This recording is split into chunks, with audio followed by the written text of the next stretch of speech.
Yes, the new entry video. How do you guys like that video, huh? That's awesome. Loving it. Yeah, punching So away. meta. It rocks. Away. Awesome. So want Loving everybody it.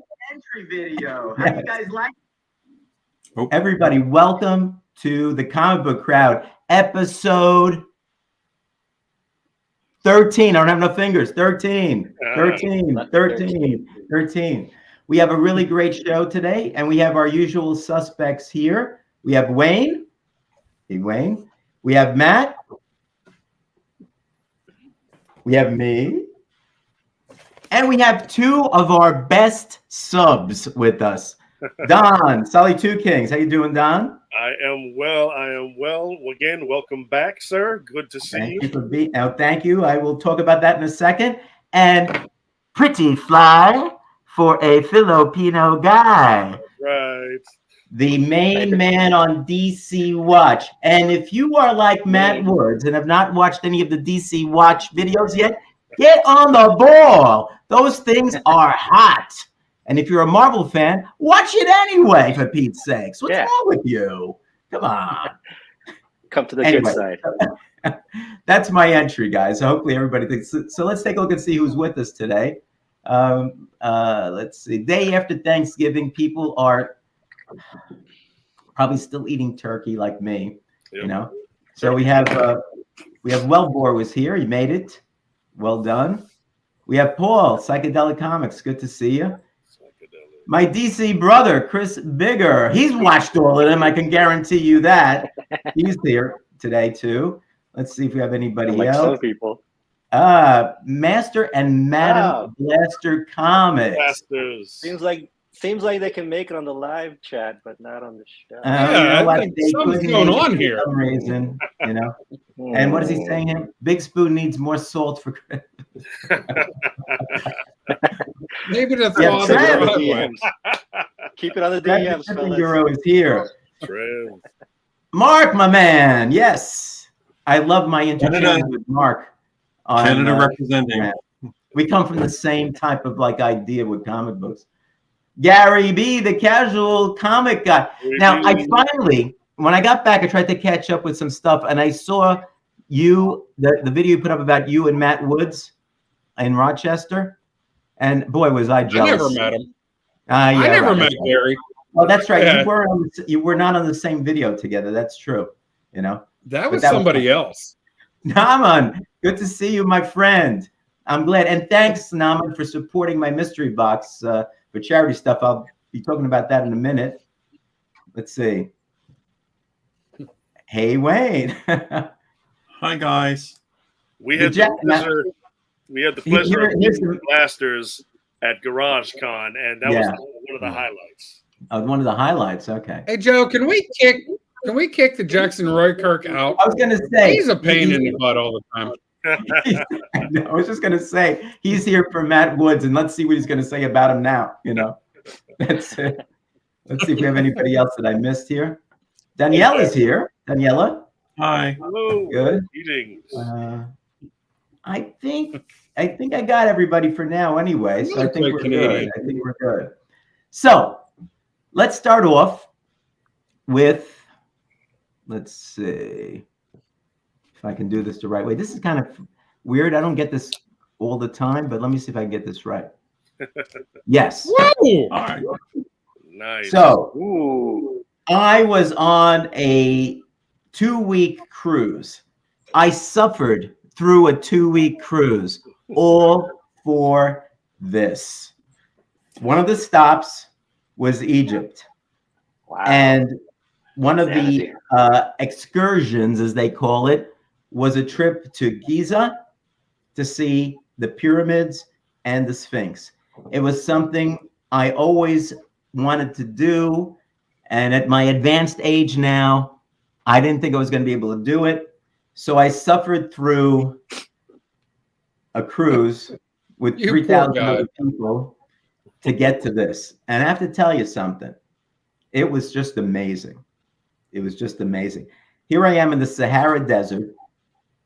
The Sphinx are there. The Sphinx is there. There's the three. You only get to see two because the other one is on this side here somewhere. The three pyramids are there. What you don't see is I'm facing a cliff, and down at the bottom of the cliff is a city that they built in the Sahara Desert. Wow. That you can kind of see this, you can see the pyramids from. It's really weird because you never think about that when you see a movie or something along those lines. This is all you see, right? So we got to get up closer to the Sphinx. 4 Starbucks there. And I actually was touching the pyramids and all that. They allowed you to go into one of them, but when I saw what you had to do, I declined. It was about 3 feet across, about 3 feet up. You had to climb up with other people coming down, and I'm claustrophobic enough as it is. And you make your way into this one room, not a big room with a sarcophagus in it. This guy was having dinner with one night, said, yeah, I did it. He's a big guy. He actually laid down in the sarcophagus and had somebody take photographs of him laying down like this on the sarcophagus. Wow. But so that would have been cool to do. But I know I'm a little claustrophobic. I think I would have just panicked. So, and the woman Joe, said, we call that a studio apartment in LA. Yeah, right. They said if you're New York, claustrophobic, too. don't do it. Don't do it. So, Joe, are you now the avatar of Khonshu? Oh no, I didn't Are see you it. now the avatar of Khonshu? But you know what? Nice. We did see some of the hieroglyphics, and they explained some of I the got you, gods, right. and he was there. Oh, there you go. With the hook, the bird thing, whatever he was, whatever he is. And all that. He was there, and they had some of the other gods there, and I said, I know Moon Knight. I know that guy. I said, I know that guy. So that was kind of interesting. Meanwhile, your wife's like, I don't know him. No. I said, well, I told her about Moon. They didn't care. It was something about Moon Knight, this and that. And she didn't care. Yeah. But the place, I think it would be worthwhile to go back to Egypt again, and to go down the Nile further to Luxor. No. Because she was telling us about the stuff that was in Luxor. Then I looked up some of the stuff in there, and some of the stuff there is just amazing. So I don't know if I'll go back, but if I do, Luxor is the place to go. Luxor is the place to go. So, Take a anyway. cruise down the Nile, or up the Nile, I guess. Yeah, whatever, down or up the Nile. We also went to Israel. We went to Galilee. We saw where Jesus walked, and we were in Barcelona, beautiful city. We were in Marseille, another beautiful place in France. We were in Palermo, and that was kind of interesting walking around there. Kept on looking for the mafia guys. They actually had a church where they had this altar up because of this priest who was killed by the mafia about 10 years ago. So I'm saying, remember, if you saw The Godfather, you know about Palermo in that area there. And we went to Crete and saw the Minos ruins. The Monitor there. That's where the Monitor developed and all that. So there was a lot of really cool things we got to do and to see. It was really, really quite nice. It was a nice trip. 2 weeks on a ship is a little long, I'd say, for me anyway. Though some people really kind of like it. So that's my little story. I have about 350 photographs. So let's start going through them. I'm just joking. That's the this is the only one I'm going to show right now. That's what this show is really about. Yeah. Right. We got Indiana Joe right here, so this is pretty awesome. So there's another one that was there. Wow. I got a little closer to it so you can get to see it a little bit better. And one thing they did find out, I'll leave you with this. One thing they did find out is that they thought the Sphinx was built around the same time as the pyramids, right? About 2,500 years ago. But National Geographic and the Egyptian Office of Antiquities, I think it's called, did some testing on the Sphinx. And you see these lines here? Weather They lines. realized those lines were done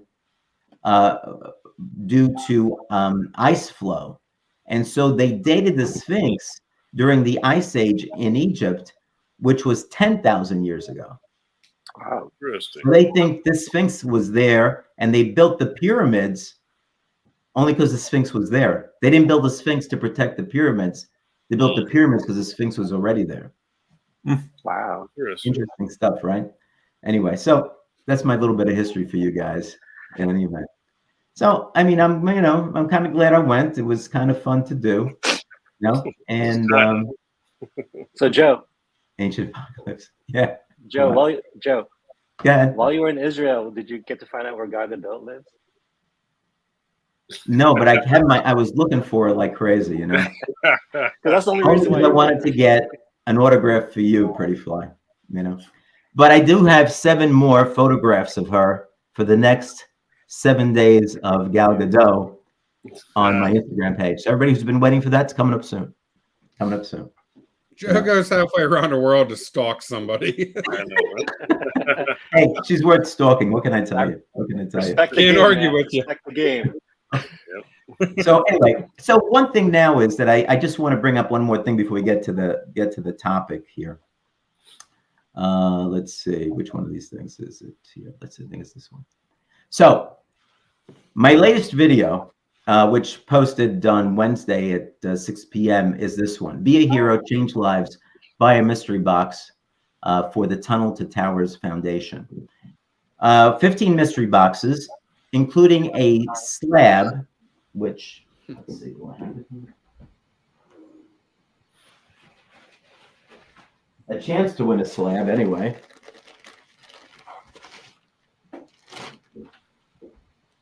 I'll make it bigger in a second, but this MikeZek.com special, Punisher number 2, 9.6. He signed this a couple of years ago for me. Yeah. So we have 15 boxes, $75 each. Each one has 12 comic books in it. At least 3 are a combination of golden, silver, and Bronze Age comic books. If you buy that, you get a chance to win this as well. And you also can buy additional chances to win this. Or if you don't buy a box, you can buy chances to win this at $10 a piece, which I think we'll probably raffle off on the next comic book crowd show. Sweet. I believe. We'll see how that works out, but I think that would work out for us too. Awesome. So thank you to the 10 people that bought so far. We've got 5 left. And so talk it up. If you're thinking of buying one, go on this. I have the link to this particular video. The description has the link to the order form. Click on that. I'll send you a request for the money. You pay the money. I put it out, mail it out to you. It's postage paid, all right? And all the proceeds are going to go to Tunnel to Towers. If you don't know what that is, watch the video. I watched the video again yesterday, and I wanted to buy the other 5 boxes. I mean, it was just, I mean, if you see the stuff they do, it's just amazing. It's just great stuff. So you should probably, you know, consider doing that. Okay. So let's do it like this. Let me put myself here so I could show the bit a little bit better. All right. So this is so you can see this Punisher. I just love this. I bought this off his website and sent it in. That is a sweet looking cover. I thought it was going to be a 9.8. I didn't press it myself, and I still can't find out what's wrong with it. But I guess if you wanted to have a 9.8, I don't think it's worth it. But if you want to have a 9.8, but this is just a sweet cover. I mean, it's just super. And he's not even doing any more covers for now. I recently went on his website to see what he was doing and what he had something else to offer. And he says he's on hiatus. He's not doing anything. He's not, you know, going to do any covers. He's not taking any commissions or anything like that. So I don't know. Maybe he's not going to do it anymore. He has a sweet signature too. It's really good. Yeah. It's there. Yeah, very nice. So if you buy a box, you got a chance to win this, or you can buy more chances at $10 a piece. Cool. Okay. That is Yeah, sweet. Max pulled up the cue cards. So let's put this over here so we can take a look at it. Let's see if this is all right. Good enough. And Joe, before we move on, I just wanted to remind you were going to mention your shirt, I think, right? Oh, that's right. I forgot. Thank you very much, Yeah. Oh, Wayne. Good call, Wayne. Wayne. You're wonderful here. So I got this shirt in Egypt. I'm in Egypt saying, what am I going to buy? So they had little pyramids. They had the cat gods, you know, with the big ears and stuff like that. So I decided they also what I guess they call them Kermouches or something like that. Kardouche, thank you. So I decided to get a golf shirt with it. So this is in hieroglyphics. Let me see. Let me make myself bigger here. In hieroglyphics, this is Joe. So the J is the cobra. The O is a chick, though it's hard to see because it's blue on blue. And the E is a feather. So this is my name in hieroglyphics. So technically hieroglyphics are like sounds, not really letters, you know? So they kind of translate it into that for people like me who want to spend money and buy something, you know, that works on that. So this was my my Egypt thingamajig that I bought on that. Yeah. So That's thanks, pretty Wayne. cool. Yeah, kind of cool. That's very So nice. first time I'm wearing it, brand new. So anyway, so thanks so much, guys. I mean, it was nice if some of you guys were worried about me too, and Matt Woods reached out to me and stuff like that, you know. So that was really nice. So that's why I posted a few other things. I said because my son was concerned too. He actually called up the ship. I haven't heard from my parents in 3 or 4 days. Are they okay? They knew I was going to Egypt and Israel. I guess they were a little worried. Yeah. You know, but you know, you have a good time. You're at sea. Sometimes you forget that people care about you. But I really want to say thank you to all you guys out there. I think it was really terrific. You know. Awesome. So anyway, so let's see. We got anybody else in here? Let's see. Seth. Oh, Brian LCS. Yes, my man. Brian, can't wait for the announcement.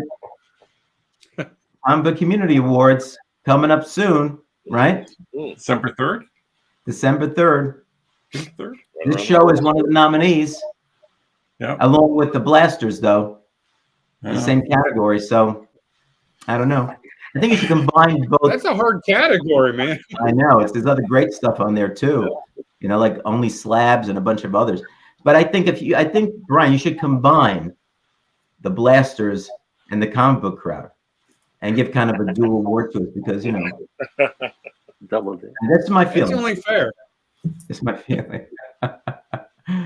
Brian confirms 12/3, 9 p.m. Eastern Standard Time. Okay. Yes. You got that'll that be a pretty good fine? show. Eastern Standard Time. Anyway, okay. That's only because of the most recent DC Watch thing where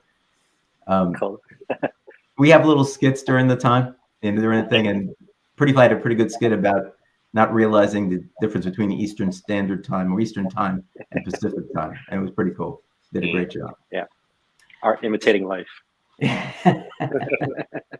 All right. What's that? That sounds awful self-serving, Joe. Yeah, well, of course it is. What else do you want? I'm a lawyer. I'm going to look out for my clients, which is me. Yep. There you go. Hey, Joe, if the comic book crowd wins, you're going to get the trophy. Do we get a picture? Can you send us a picture? We'll take it to a Photoshop and have it framed. What do you want? I already sent you this. Right? That is a dope. This is the award. Dope. This is the award that counts. It's just an honor to be nominated. Yeah. It is, isn't it? Yeah. All right, guys. So people didn't come here to watch about Egypt and the pyramids or my mystery boxes for charity for Tunnel to Towers. Although hopefully they'll watch the video and buy one of the remaining 5 boxes.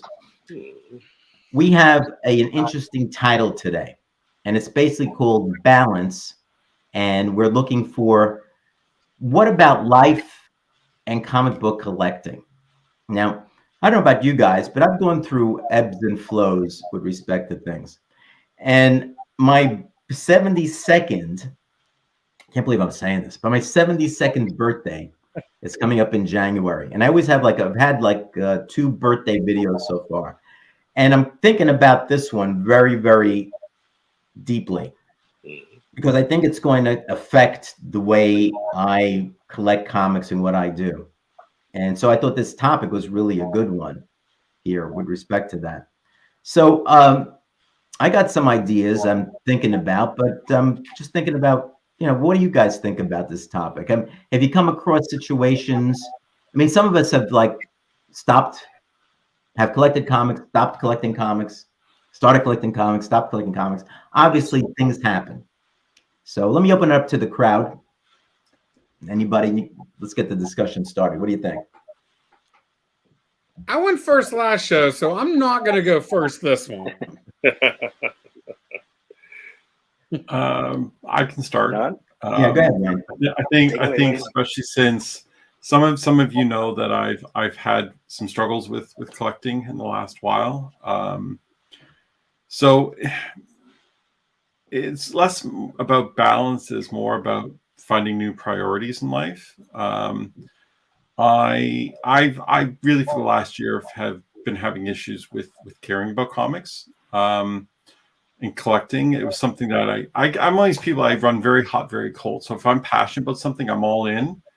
But I can literally on a dime stop, lose my interest, and can't even think about that topic. And I've been struggling with comics. Like I like my comics, but I'm not really paying that much attention to what I have. I haven't bought anything in months. Those who follow my Instagram will note that I haven't posted anything on comics since early August. And it's I've had a lot going on. I had some damage to my house, which I've been getting repaired. My dog passed away. I've been kind of sort of going through a lot where I just don't care. So it's less about finding balance and more about trying to recapture my interest. But I think I was maybe not tackling the topic the way it was meant to be, but I know back a couple of years ago when my mom was ill and she passed away, that's when I started to notice like all my effort and focus was on her. And I loved it right up to that moment. And it was after that I still have trouble finding the level of importance that I put into comics come back to me again. And so really it's less about balance as it is about trying to find love for it again. And I kind of one of the things I used to have to balance was trying to do like social media stuff, like be on Instagram, post stuff on Instagram, communicate with people on Instagram, follow a ton of people, connect with a lot of people, try to have ongoing conversations with people I didn't really know, like not you guys, but like other content creators. Think about what kind of things I want to put on my YouTube channel. And I just stopped all of it dead. And I realized that part of it doesn't matter to me anymore. And so that brings me a lot of time and more time for other parts of my life. So there's more balance that way, not finding importance in social media. That's been a huge, huge thing for me. I think even if I get back to thanks, Popo. Even if I get back to my love of comics, I don't know if I'm going to put the time and effort into taking it away from comics and the other parts of my life and putting it back into social media. I just don't find it that fulfilling for the most part anymore. Plus, let me ask you a question though, okay? Because I think part of this for me is and has been trying to find the right focus. All right, because I know when I got back into comics, I was like getting everything. I didn't know. I mean, it's like this whole big world of stuff. And as I've been going on, I still buy some new comics.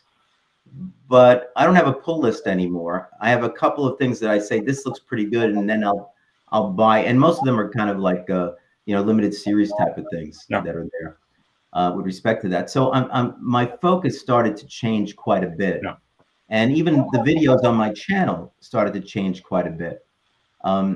Most of it now is like going back into like Silver Age, pretty much some Bronze Age stuff, which is because I realized that that's what I really loved. Yeah.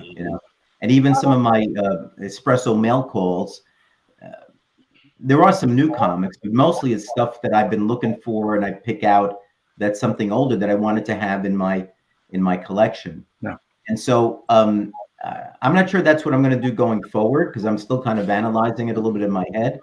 But that to me was helpful because it did clear up a lot of time. Yeah. And actually, now when I'm going through my collection and cataloging a lot of it, I'm putting a lot of stuff saying, I don't really care about it. I really don't care about it. I don't care about it. So I'm focusing it on things that I care about more. And that's been helpful to me. I mean, how are you? I mean, how is your collection? When I started selling, right? Because I used to collect, right up until like around 1990, 91, and then I stopped. And when I got to university, I'm like, no, I can't do this anymore. And it's only about, I lose track of time, 6 years ago, maybe I got back into it, maybe 5, I don't know. It was just after the Reggie's Kitchen videos, around the time Reggie was doing kitchen videos, that I got back into it. And I started to go out and buy new books on Wednesdays. And then I quickly realized that I really wasn't into the new stuff that was coming out. And so I stopped.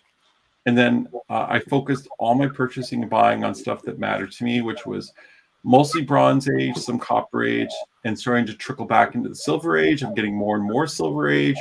Now, I was up to the point that I stopped buying. I was thinking about it, kind of going further back into the Golden Age. But anything from like, really after the point that I stopped collecting, like 1991, almost anything after that has little interest to me. I'd rather invest my money in filling collections or collections of books that matter to me, or starting to get runs that I didn't get when I was young. Like one of my gold books was All-Star Western 1 through 11. Really nice copies of those from the early 70s, and First Jonah Hex and all that. And books that spoke to me when I was a kid, like things like All-Star Squadron, one of my all-time favorites. So I want to get some really, I have the full run, but I've gone back and gotten like a signed #1, and so I want to get some key books from that, and stupid things like Marvel Fun & Games. I want a full run of Marvel Fun & Games in really high quality, because that's something from my childhood that I loved. So yeah, I'm going back and getting stuff when I was buying the last few years. And the best thing about that is I had no FOMO. People would go into the chats, or you'd see people online about, Punchline debuting, and I'm like, I don't care. I'm not buying it. I don't care about that. I didn't go hunting and running around from store to store hoping to get one measly copy that got left behind by somebody. It doesn't matter to me. So even if I go back into collecting more hardcore than I have been in the last few months, I would definitely just go back to my bronze, mostly bronze. I love the 70s. So yeah, and I think that's the way to do it, really. Yeah. I mean, at least for me, the same thing. Like I've been focusing in on things like Booster Gold, right? I finally finished. I mean, I just love Booster Gold. A lot of people may not like him. I do. So I have like his his entire first series, and I like the Ted Kord Blue Beetle. And I like both of them together. Matter of fact, the only one of the new series that I did buy was the Blue and Gold series, where they were together again. Which was kind of a fun series. I kind of liked it. It was kind of fun. It wasn't great, but for me, because I like the characters, that was a new series that I bought. With respect to the only new book I've been buying is Isolation. So. Isolation. What's that? Yeah, you know what? At the end of the day, I think even if I get back into it, I think to balance out what would make me happy about collecting is I would buy things, maybe share it with my friends, you guys. Oh, look what I bought, or I picked up this really cool book. But I'm not going to be like posting buys or doing unboxing videos or any of that stuff, because I realize that I'm happier if it's a private, personal thing that I maybe share with a handful of people. Yeah. And otherwise it's like golf. For me, it's a solo adventure to go out to golf, for instance. Like I'm not a team sport guy. If I were to golf, I'd golf alone, or with Danielle. But comics, I feel now that it's something I would do more as a solo venture. And I mean, there's a whole aspect of things like money and how do you parse out the money from your comics versus your, whatever. But anyway, I think somebody wants to say something. Sorry, I'm talking too much. No, that's great. I think it's a great intro, and I think there's some value to that with respect to things, how you feel about stuff. My only point was, maybe you go ahead and you focus in on something really smaller because it gives you joy, and not worry about the FOMO or any of the other stuff as well. And I got a lot of stuff that I want to sell that falls out of that window of stuff that I don't care about, that I care about, falls outside of that. That's like, I'll sell, bundles of Legion of Superheroes or Legionnaires or things that I don't care about. They're my least favorite superhero group of all time. I hate the Legionnaires. That's how you really feel. I've never. So I'll sell everything like that and use that to complete my Tomb of Dracula run, for instance. So I'll let the hobby pay for itself for the most part by selling crap I don't care about to buy the stuff I do care about. Balance. Okay. Well, that's the show, guys. Yep. Please, Bye. somebody else talk. I'm talking too much.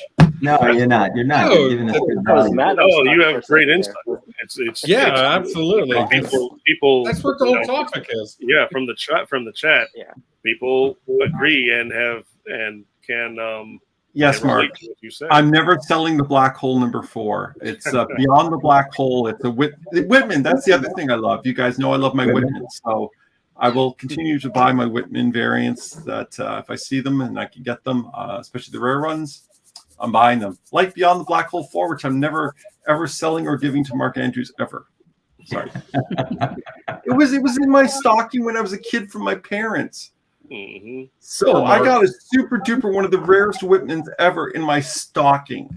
Yeah, that's awesome. Wow. 2 of them actually. I bought the Uncle Scrooge. But I had some other rare ones. But Beyond the Black Hole is super duper rare, super duper expensive. Got it pressed and clean in a 7.5. So that's the other thing. Balance. My thing comes due December 1st for CGC, and I'm strongly thinking about just giving up on it and just staying raw. Mm-hmm. Ooh, It's like the that's a books are big there for me to decision love. there, Squirrel Madness. You know, maybe I got a little too deep into that rabbit hole of caring about.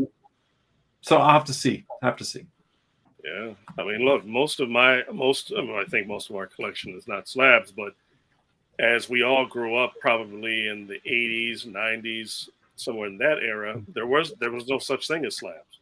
Yeah. No. So I'm kind of used to not having my book slab. There's a lot of important books that I don't necessarily want slab just because I just never had them slab. So, and they're protected. They're protected well. I have top loaders. Mhm. I have them in a couple of them in top loaders, but I have a couple slabs, but I'm not exactly so gung ho. Yeah. See, there you go. That's No, That's a biggie. Most of mine are not slab, but that's one of the things I'm thinking about. Yeah. There's certain things you Like, want should I help preserve this? Because it's, you're looking at it and I'm saying, it's just newspaper, Yeah. So Yeah. But with balance, I think that we as comic collectors. It's funny that you should mention. We should have this topic because just yesterday, I just happened to click on a video of coin collecting, and it was called "The Dark Side of Coin Collecting."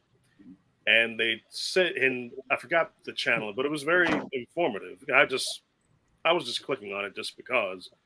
And they were mentioning one of the first things is that coin collecting can be addictive. Yeah. And very much so like us comic collectors. But it seemed like more so in coin collecting, there are expensive coins, of course. But it seems like there are less expensive coins out there than there are comics. So one of the things was that to balance your collection in coins. And I think that can definitely be brought over to us comic collectors and how we balance what we do with comics and real life, of course. One of the things that I'm very similar to you, Wayne, in when I'm hot, I'm hot. But when I'm cold, I can cool down quite easily. But I think one of the things is that when we have goals, we try and do our best to achieve those goals. And once those goals are met, for me, that's when the cool down begins. Like, of course, I've tried to collect the major first appearances and first, major events of Black comic characters in Marvel and DC. And I've gotten quite a bit of them. So now my cooldown is starting to come. One of the other goals was to collect the entire run of Amazing Spider-Man. I achieved that. And again, the cooldown has begun. My pull list in my LCSs, they've whittled down. I don't have as much. I think I think it was Steve who mentioned indie comics, like my Boom Studio stuff. That's going to stay because their stories are just outstanding. Marvel and DC, they're not giving me the stories that I really want to, that I can really sink my teeth into, and just, when I'm excited to read, I can't wait to get home. I read it in the car. I haven't had that since like House and Powers of X. So, the balance that we have to see as comic collectors is, we have to see, what is important, what is not important. Comics are a hobby, but real life is real life. A lot of us will say that comics are life. So Yeah, and I think that's important. One of the things I think that I'm hearing anyway, and you correct me if I'm wrong, is we may not be. I mean, Wayne was talking about his house and his dog passing away and stuff, which can be problematic and kind of focus your mind to other places. But what I also hear is that maybe we're not liking some comics that are out there. And one of the things that I think is important is to kind of remind yourself, even within whatever hobby it happens to be, whether it's coins, what really makes you happy with respect to that, So if I like, if Booster Gold makes me happy, that's what I'm going to focus in on. If Captain Carradin's amazing Zoo Crew makes me happy, that's what I'm going to focus in on. And nobody else may care about that, but I do. So if I focus on what makes me happy, I think that helps me kind of maintain being in the hobby. Again, unless there's some external force that requires your attention to the extent that you can't focus in on other things, which I'll say, as a hobby, escapism, whatever you want to call it, comic books is not the most important thing in the world. All right. But hobbies are important. I think they help us to be kind of more rounded individuals, help us to understand even our own lives a little bit better and people around us, because it gives us time to kind of step back from all the pressures that are going on with respect to that. But sometimes you can't step back because you have to apply that time. But we also have to consider, what is it that makes us happy about the hobby? If there's nothing that makes us happy anymore about the hobby, then it's time to go for another hobby. But comic books are so broad, I think we can usually find something, I think. Anyway. Yeah. Well, yeah, I mean, too much of a good thing is a thing. You know what I'm saying? Like, no matter how good it is, like, you can get too much of it. And then I think balance is important, because realizing that it'll help preserve you that good thing, because like oftentimes when I get like a heavy week of like, because I still subscribe and I have a heavy haul, I'm like bagging and board my books. I'm like, why did I get all these books? yeah. It's like it's sometimes I realize, oh, it's too much. So I kind of reel it back, because if I don't, I'll totally hate the hobby. And then I'll look at my, my credit card balances, and I'm like, oh man, then I just kill the hobby at that point. But I think maintaining the balance will help you preserve your life, even your love for the hobby, no matter what kind of hobby it is. And even if you say like, I'm going to quit, doesn't mean you're not going to come back. It just means that you want to take a break, a rest. Rest is important too for maintaining balance. Rest is rest is so important that even God did it on the seventh day. That's how important rest is. So, yeah, you just got to take into consideration that you love something, but you don't want to love it too much that you're sick of it. So, Yeah.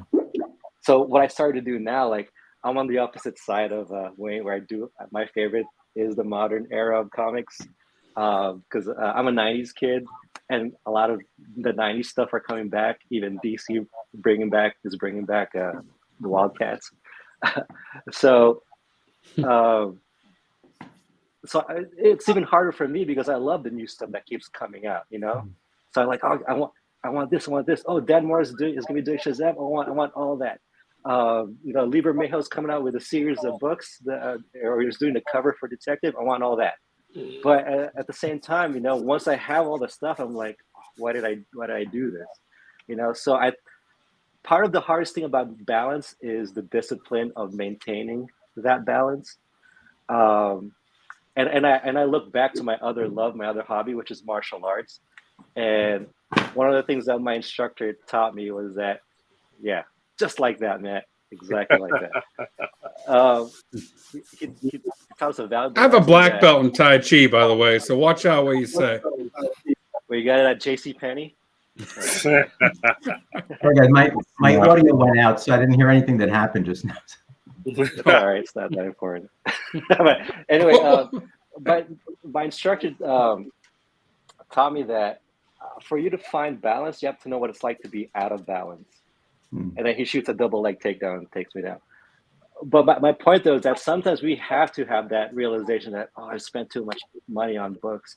Oh, it's, why am I doing this?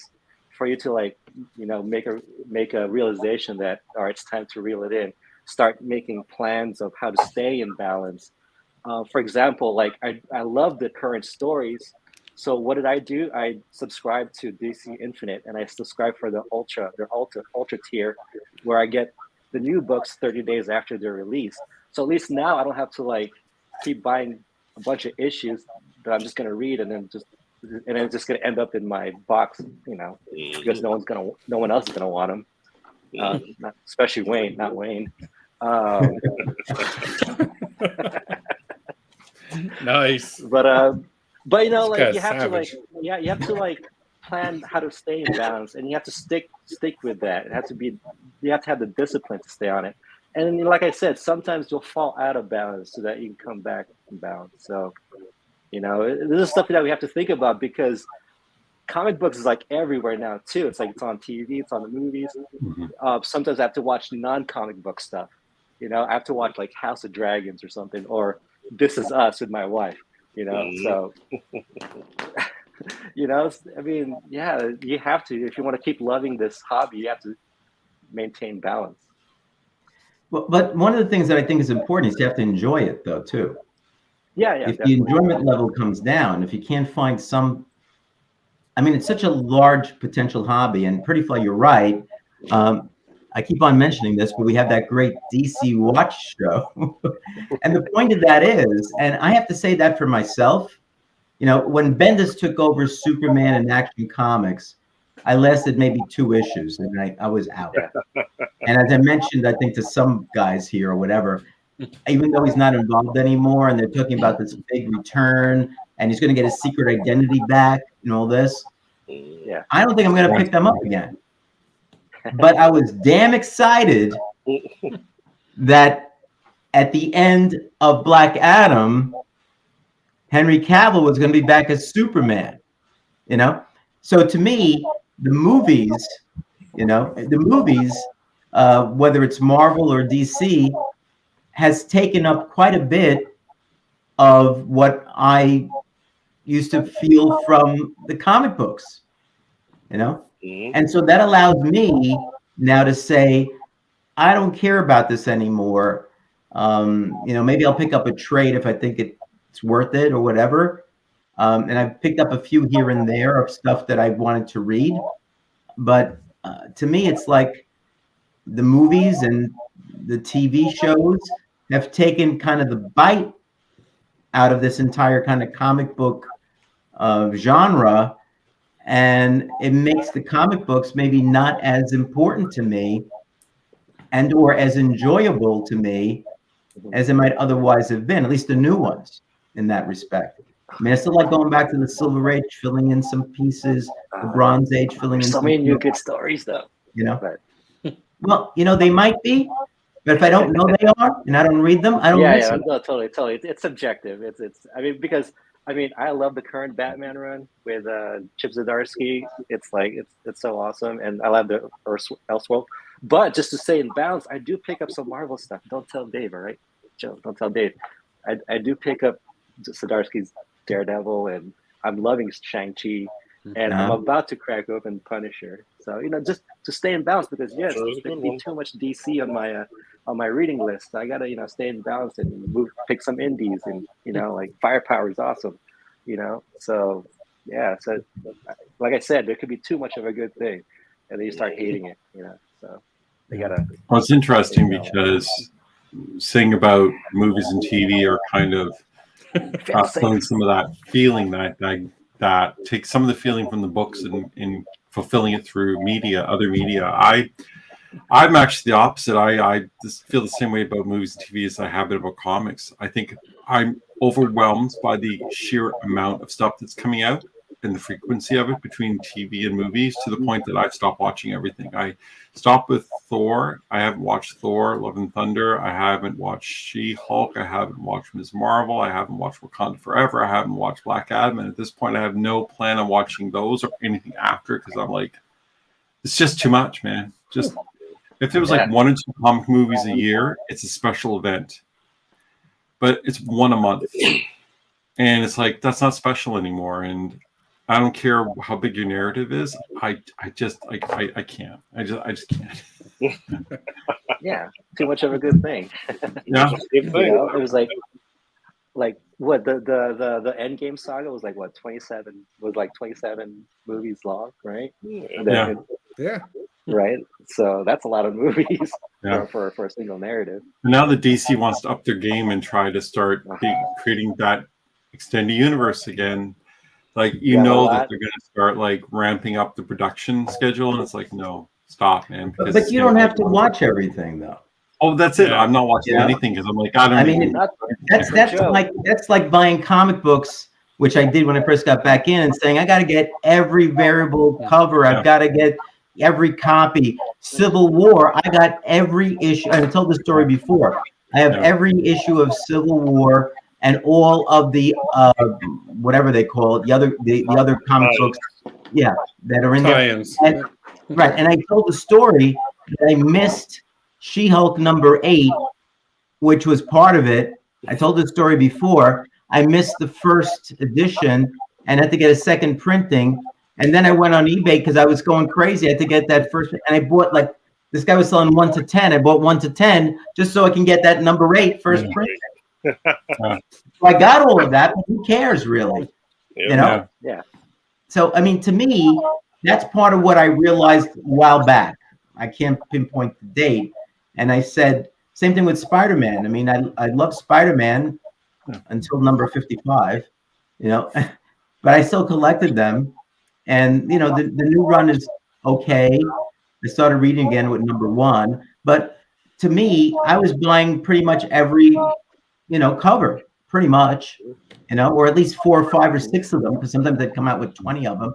And I realized, what am I doing this for? It doesn't make any sense. So I step back, and I buy like 1 cover. Or if there's 2 that I really like, because I like the cover, not for any other reason, I might buy 2. But if they come out with like 25 of them, I'm not buying 20 of them or whatever. And so to me, it was more discipline that allowed me to do this type of stuff and say, okay, I'm not going to do what I was doing before. What do I really like? What do I really want to do? And how do I go about doing it? Yeah. Right. And so to me, the movie's the same thing. I haven't watched Thor: Love and Thunder. I haven't watched the Wakanda thing yet, pretty much because I was on the ship. I will, but I haven't watched it yet. Thor: Love and Thunder, I could have watched it the other night. And I said, nah, because everybody's telling me how terrible it is. I said, one day when I have nothing else to do, I'll watch it, But so to me, it's more like... It did have goats in it, I'm just saying. That's the one thing, the goats. Goats are cool. But I saw the goats. No, Matt, your goats are cool. Those goats... You made them cool, not Thor. Yeah. No. Your goats are cool, but those goats... Oh, they were so annoying. Goat, man. I mean, that's the thing. It's like you said, Joe. You have this realization, like, why am I doing this? And I think that to bring yourself back in balance, you have to come to that. Unfortunately, because we get caught up. I mean, even like with the movies, like Mickey's like one of the best drug dealers out there because he makes you want to watch the next one. You have to watch the next one. Stay for the. They invented the whole post-credit. Well, that they didn't invent it, but they utilized it like no other studios have. So but then you gotta like rein yourself. You have to have that discipline to like say, hey, I don't have to watch all this. I don't have to collect all this. Because but with balance too. I mean, you got to be flexible too. You know, the discipline. You know, sometimes go splurge. It's okay, but know that you know you have to come back to having this, you know, puritanical spending habit. And that's it, spending too. That's part of it. Yeah. Mhm. You know. This topic was absolutely the right topic. I got my notes here, okay? Now, Joe, you introduced it with the charity, okay? Guys, I come into collecting comic books as an adult. Like, I did not collect as a kid, as a teenager. I was in my mid to late 20s before I actually started collecting comic books. I have a different perspective on it. I don't feel like this is all-encompassing in my life. I have other hobbies. I don't think anyone feels that collecting comics is all-encompassing, but guys, I feel like I've met quite a few people where that's their main life. They just go to work to enjoy the hobby, which is absolutely wonderful. But, you know, that charity, Joe, and last year you had a charity for St. Joe's Jackson. Here we go. So it is completely all right to have other interests. It's completely all right to ebb and flow in the hobby, okay? It's, you know, in fact, I have quite a few hobbies, okay? One, I like to do woodworking. I like to go hiking. I have this weird obsession with having watches, okay? I like automatic watches. It's one of my things, okay? It's kind of like collecting comic books. But so I'll give you an example. When I first got into collecting comics, I dove right into it. For a 3 or 4 year period, that's what I did. I really enjoyed collecting runs, reading stories. And we have to remember, at its base, comics are stories. They're not just books. They're not just newspaper books. They're actually like talent goes into the stories. They're ongoing. They're serial.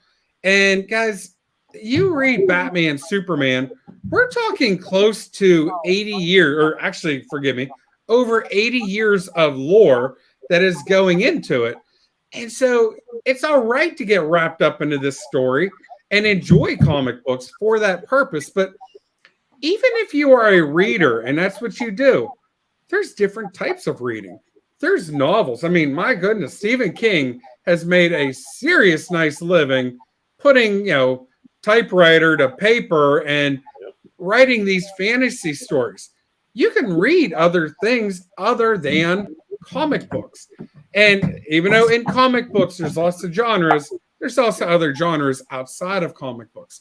I love history. I just had a gentleman, he was over to my house a few weeks ago, and I'm a historian, okay? And I have quite a few artifacts of lots of cool local history. And this guy is also a local historian, and we were just comparing notes and stuff, and we are going to start working on a project together. And I don't mind taking time away from the comic book hobby to put towards that history hobby that I have, because we can do, and I've said it before, we are allowed to do other things. I just got done putting a roof on my house, okay? You know, that wasn't an easy thing. So I took a little bit of money for my comic book hobby and I had to direct it elsewhere. Again, that's okay. So this year I haven't really bought but a couple of comic books. Like Wayne said, I'm all in on Isolation. If you guys aren't reading Isolation, go to reggiecollects.com and buy issue 1 and 2 because it's actually a really good read. Doug Bratton's writing it. But guys, that's just my point. This is a hobby. We collect newsprint and we really enjoy it, and it's a lot of fun. It does take you away from the everyday mundane part of life, okay? It's allowed to be enjoyed, but you're also allowed to enjoy something else. And if this becomes too big of a bother, step away from it.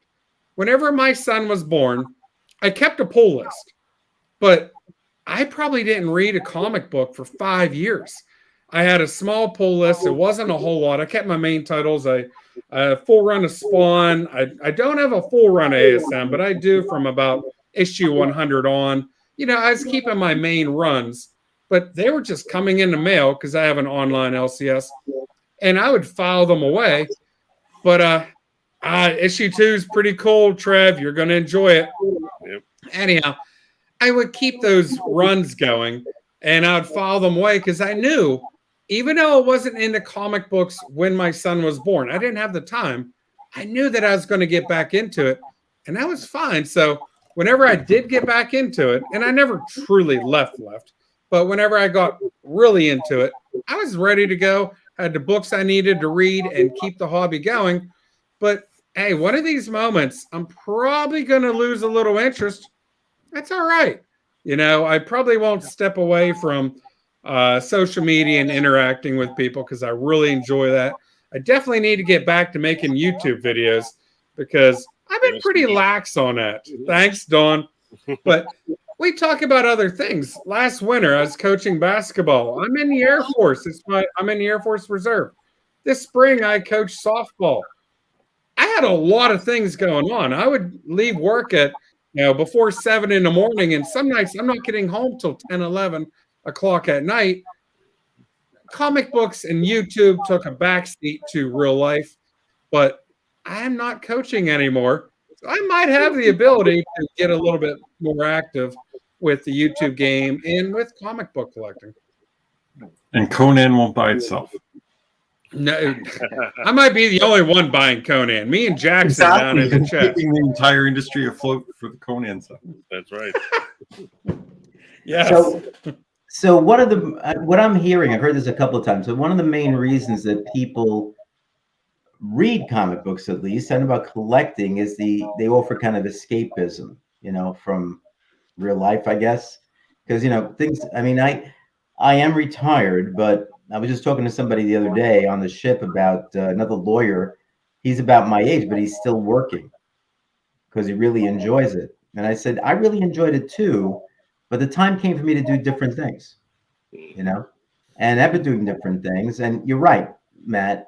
I mean, I like reading like detective and mystery novels. I like reading history. I have a lot of history that I read as well.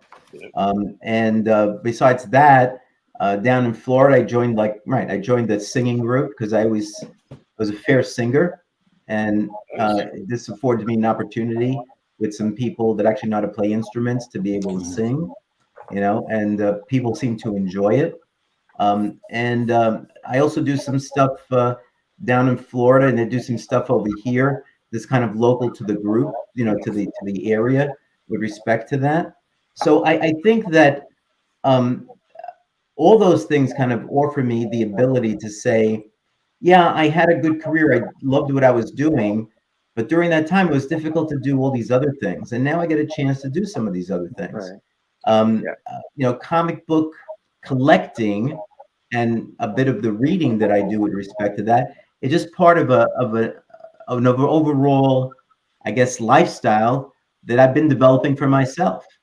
And I like that part of it, but it's only a part of it.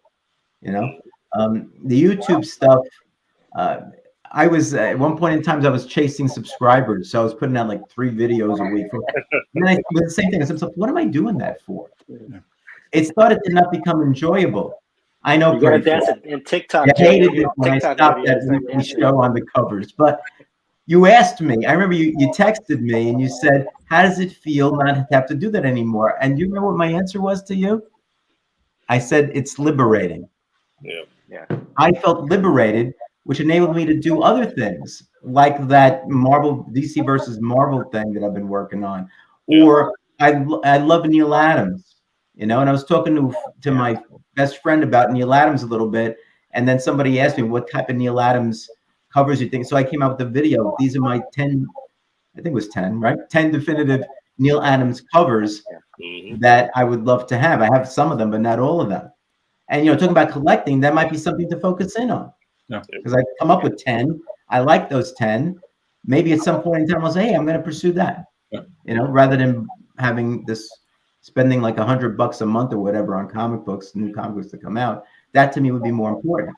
But it's just a piece. It's a piece of the pie, and includes like my family. It includes, my son and my daughter. It includes friends that I have. It includes you guys, you know, and it includes this show, the last Friday of every month, because I really like this show and I like doing these discussions with you guys. I think it like I said earlier before we went online, I said I feel like we're all in the same room, Yep. you know, talking about stuff, and it's the best. Yeah. So to me, that helps fulfill like my entire life, but it's a piece of it, and I'd miss it if it wasn't there personally. Yeah. And that piece takes different priorities. Could be a comic book, could be the movies, could be a TV show. You know, I just make sure that it doesn't overwhelm me. You know, it's a hobby. Yeah. You know, and if it disappears tomorrow for some reason, I'll still be okay. Yeah. Find something else. And here's one of the things Yeah, about Joe, collecting. Oh, go ahead. Oh, go ahead. You first. No, I was just going to say one of the things about collecting, and this is about my personality type, and one of the reasons I don't worry about new books, and I try to go back and fill runs and get books I couldn't get as a child because I couldn't afford them. For me, as much as I like comics themselves, the stories, the art, the stories, the writers, what they're doing, one of the things about collecting that's important to me is it scratches that itch I have of completionism or being a completionist. So if I see a series, that's why I like to focus on like small series to get the runs, like All-Star Western or a lot of those DC runs from the 70s, like the Swords and Sorcery ones. Or if I start a run, I want the whole run. So I don't go with new books because I don't know when it's going to end. And it sort of at me a little bit that I can't complete a run. Whereas if I go back to the Bronze Age and go, that's a 25-book run, I'm going to get all of those books. And then I'm very particular about, say, that series and what grade I want that series in. I will hunt till I get the ones that I want in that, so that they're all kind of the same. So I'm not going to go so far as to say it's an OCD thing. It's not, but it's collecting for me scratches that itch of being a completionist and being able to go back and do that, and it gives me a sense of satisfaction. So that's a big part of the hobby for me. So that's why I like books. And being a completionist could be an issue. Mm-hmm. And it goes back to I was very much involved with the Boy Scouts, both when my son was there and for years after. I just finally cut my ties after like 20 some odd years of being involved. But one of the things that I found out was having to, when it's not like your job or your family that's important, is learning to say no. Yeah. Okay. And I think internally with comic books, you have to learn to say to yourself, no. All right. Once you learn how to say no, things get so much better. Because first you get this guilt feeling. I would have a guilt feeling that I didn't have that She-Hulk #8. You know? Yeah. So to me, it was like, if it was today, I would say, no. I got the second printing, so I got them all because that's what I wanted for some reason. Good. So today, same thing. I'm trying to complete that Justice League Volume 1. I don't care if it's a 9.0 or a 2.0. You know, as long as as long as it has a cover and it's not falling apart. If I need it, I'll get it. And to me, the satisfaction of having that is enough. You know. But in the past, I would have said, you know, this is not really that good. I don't care. But I'm saying, no, that's good. I got it. Now I need like 20 more to finish it or whatever else. So learning to say no, both outside of comic books, can be brought into comic books. And to me, I've kind of brought that saying no to myself. And it's helped me. It's really helped me to stay in the hobby, you know, because I'll say, no, I'm not going to do that. I'm not going to buy that comic book. This looks interesting, but I don't care. I'm not going to, because if I, like I told you, Pretty Fly, if I don't read it, it may be the best series ever in Batman with Chip Zdarsky. But if I don't read it, I don't know that. So it doesn't bother me. Yeah. You gotta. But what was I you gotta. That's so good. All right. So Failsafe is Terminator meets Batman. That's all I gotta say. But there's one thing I have to say about hobbies, though, and you guys mentioned a couple of times that it's a form of escapism. And when you were talking about retiring, Joe, I was starting to think about my dad because he just retired too. But Ooh, my dad was such a congrats. hard worker that he didn't have time for hobbies. Like, if I could be like the father that he or his and was, I'd be happy. But now Don't that he cut retired, yourself like, short, buddy. I'm 6 foot. I'm 6 foot. I'm not short. But yeah, it sucks that because now that he retired, he has really nothing to do. Like, he's just Yeah. and I've noticed that his mind's starting to decline. You got to do stuff. Introduce them Yeah, to you comics. gotta. Yeah, I mean, the thing that we did together when I was a kid was play basketball, but you can't do. We still watch games, and I hooked him up with a really fast computer so he can look up, scores quickly. At least that gets him engaged to something. But yeah, I know we kind of laugh at it and say, oh, hobbies are just like families and work are priorities, but don't cut hobbies short because You need they're them. not just escapism, they're self-preservation eventually because Yeah. all of our identities are in those things, and That's yeah, part like of I it. said, when my dad retired, it was like because I guess he's one of those guys that love working, and then because I played when I was growing up, I played guitar, I did martial arts. I was like, hobbies are a waste of time. And then, in fact, there you go, Matt. In fact, I remember him getting mad at me one time because he picked me up from the library and thought I was doing research. He just caught me reading comic books in the library. Oh no. He gave me the riot act after that. But yes. But I mean, that is one of the fondest memories I have with my dad. But my point though is that like hobbies can be a pain in the butt. But like I said, they're important. So I know we need to control it. I know we need to find balance. But don't hate it. Make it still be a part of your life, whether it's comic or find something else. Yeah. I kind of picked up piano a little bit. But anyway, yeah, that's just what I wanted to add there about hobbies. Okay. Yeah, and I do think that it's important that I think some people that continue working, some of them do that because they really love it, but I think because they don't know what else they can do, And I've encountered some people like that, where they just, I don't know what else I would do. I just love the work that I do. Yeah. And to me, I had so many different interests and things that I want to get involved with. As I've told some of you before, I realize now that I'll never get to some of them. I just won't. I don't have the time to do that. But I've picked up other things that I didn't think I would be doing, like this YouTube channel, for example, And so for me, I find things to do all the time, not the least of which being like, getting up and going to the gym or going for a walk or trying to keep my body at least working fairly well with respect to that, because that helps the mind too. And I'll sit down. I've seen your legs in your Egypt photos. Yeah, and some of the stuff that I do in the videos is because I love researching. I was a good researcher as a lawyer, and I still do that now. When I research some of these videos, I'm researching, spending time doing that. So I will attest to Joe. Joe and I were in Providence, Rhode Island, and we were walking throughout that little town there, But Joe was hard to keep up with. I mean, that guy's just going nonstop, wasn't even slightly breathing heavy, and he was ready to keep on walking. And I'm like, how young are you, Joe? So, yeah, Joe can move. Like, because he couldn't make it anymore, so I had to stop and give him some caffeine boost. yes. That comes from being in New York City. Yeah. You have to walk fast when you're down there. You can't. You have to. Yeah. Yeah. All right. Town there. So we've been going for a little bit over an hour, so maybe we could wrap it up. I don't know if anybody has any final statements on this. I say, yes. I say it's a hobby.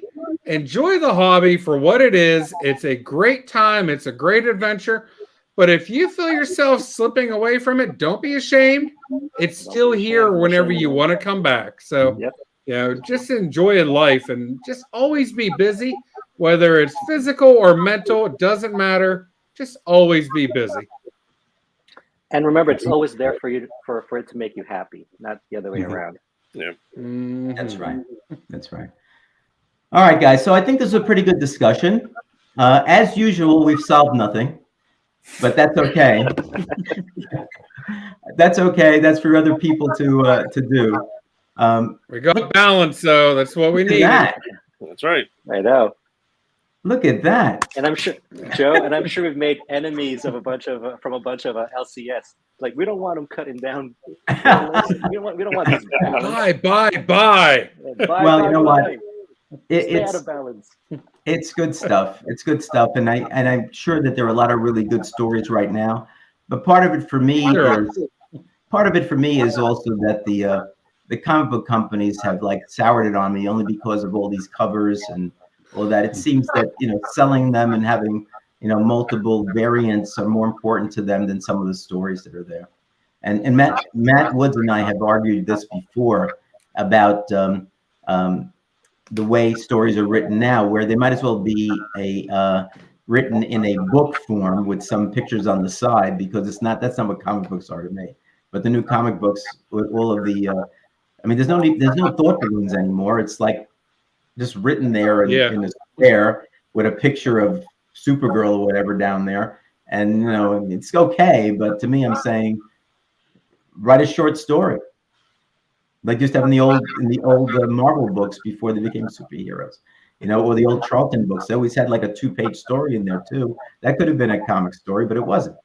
And to me, that's part of it too. I kind of lost some of the luster in some of the newer comic books as well. So to me, it made it easier to focus in on the Silver Age stuff, the Bronze Age stuff, and stuff that I think I really like, So anyway. All right, guys. Thank you to the one only Matt Woods. Thanks to the great introspective input by Wayne Squirrel Madness. I'm trying to give Matt an opportunity to get his signs up, but he's going really slow. Hey, hey now. Below, second show in a row, we have Don, Charlie Two Kings, with his sultry voice, characters, great YouTube channel. Yes. And one of my DC cohorts, all right, and the great director, producer of some show called DC Watch on this channel, that if you haven't seen, it's a sin. Make sure you look at them. New one coming out soon. And that is Pretty Fly for a Filipino guy. All right. Thanks, guys, for showing up on the show. Thanks to everybody in the chat for showing up. I love you all. I'm glad to be back in one piece from Egypt and France and Spain and Israel and Malta, and I forget where else I was. A whirlwind of a couple of everywhere. All right. So thanks a lot, guys. Appreciate everybody. And we'll see you again soon. Take care.